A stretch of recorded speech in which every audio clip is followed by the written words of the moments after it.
Saint, Too Late for Living.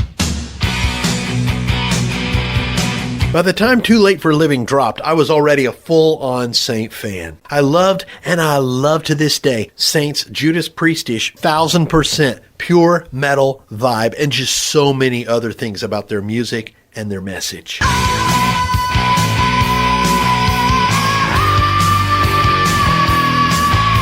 Like truly every album on this top 10 list, the context of the time in my life when this one came into my world is crucial to understanding its impact. I surrendered my life to Jesus Christ in 1987. And that same year, in obedience to a conviction that the Holy Spirit brought into my life, I totally destroyed my entire album collection. That was a personal thing for me. I could not continue to pump a lot of the music that was in that old collection into my heart and not be totally convicted by it. And on top of that, music had become such a god to me, I had to say goodbye to that whole chapter. And I did so without having any understanding or any idea if there was any other Christian rock or metal out there in the world besides Stryper. I really had no clue. Many well-intentioned Christians had tried to turn me on to bands like Sweet Comfort Band and Petra, and hey, nothing against Petra. I love Petra. Resurrection Band, Matthew Ward. Love those guys. But just being honest, none of them, to this boy's heart,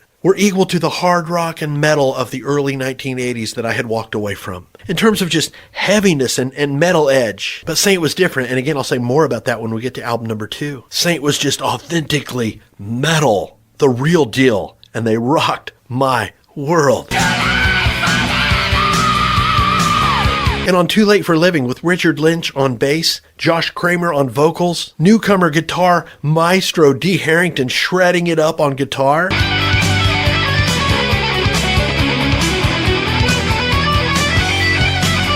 and John Perrin on drums. This incarnation of Saint retained everything about the previous iteration that I had fallen in love with and presented it, if possible, in an even more polished package. This album, in more ways than I can enumerate in this short little video, rocked me up for Jesus, and still does to this day.